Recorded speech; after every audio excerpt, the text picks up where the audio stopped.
So she was making drawings. Again, by the 15th ruler of Copan. He appeared in Cleveland. This one right now is in the Peabody Museum. It was taken up as a pay by the Peabody Museum in Harvard in 2006. But it's, in one way, the figure is more well preserved that represents kings that were ruling before himself. Yes, the whole thing is like an encyclopedia, just important event that happened during the rulership of this king. So it's, once again, a political trick, you know. Yes, I want the example of a round tomb found in the place that was looking more like a well.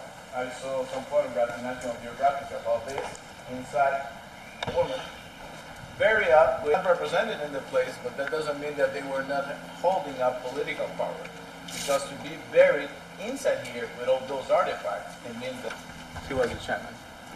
In a temple, there that they were discussing and telling that it was probably the tomb of the founder of the last dynasty in Copan, the first ruler. Yesterday, they put it public that it was the tomb of the founder of the last dynasty. Just a little higher than that, they found a tomb that they think is the tomb of a woman. Also with artifacts and things that were very valuable. That means that she was also having political power in the place. So, yeah. The top was designed to protect about the rain, you know, but they have found out that the humidity is there sealed the base of it properly or try to move the whole thing and put it into English. The game was trying to maintain the ball moving on the air, using only the knees, hips, elbows, and shoulders, and keep the ball moving on the air. About the end of the game, we don't know too much about it. Just two theories. One that talk about the captain of the losing team being beheaded in order to the gods, and the new one that talk about the captain of the winning team being beheaded in order to the gods. You can pick up the one that you like the most. The winning team, some people say why they will do that, you know? Well, some archaeologists have found proof that a lot of the sacrifices were in fact voluntary. Why to give the bad guy to the gods if you can give the good one, you know? The whole thing represented in there. The chest is around his head, the wing is to the side, the claws are down, and the tail are going up. You will see a restoration full side about this one inside the museum. Red and white have been the color that have. We have a blue.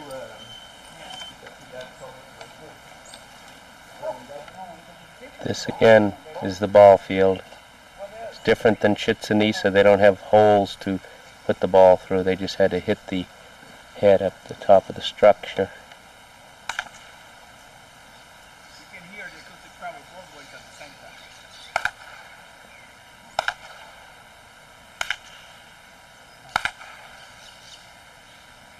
Well, it's not really uncommon when you are in an amphitheater. You can notice that the whole place is surrounded by staircases. Amphitheater, perfect acoustics.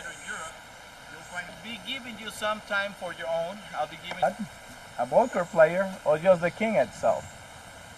You're going to be having some time on your own, so you can do it at your own speed because it's kind of hard. I know about it. But if you have any question about any one of the sculptures, I'll be around. Okay?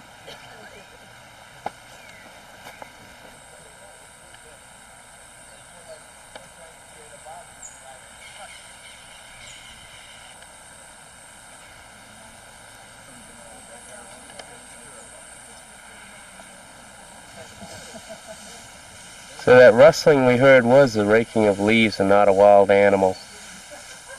This man has the protection on for the ball game. And here's where they sacrificed them when they won. Stick their head right up in there and cut it off.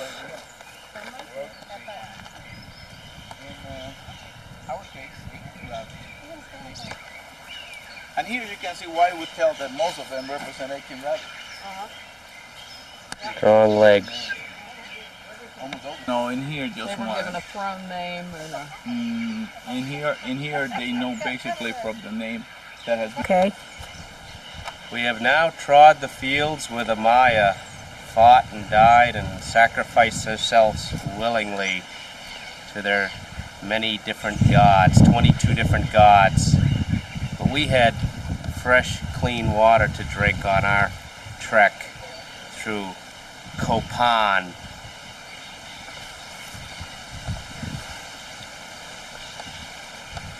We just hiked through this tunnel into the museum, and this is a magnificent view you get coming out of the tunnel.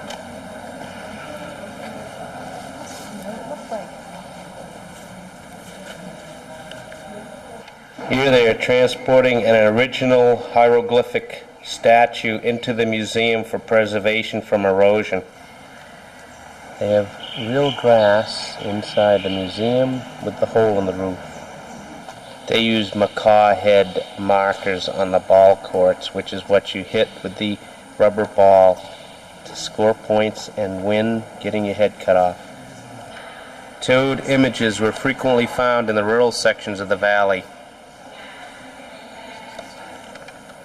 Frogs and toads were symbols of rain and fertility with the earliest people in the region.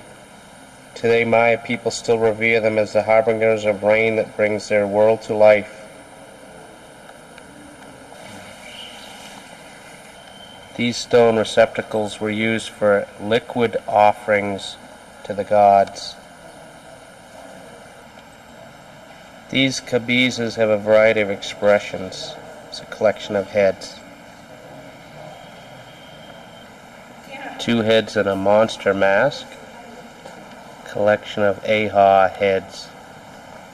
This is a Copan emblem glyph.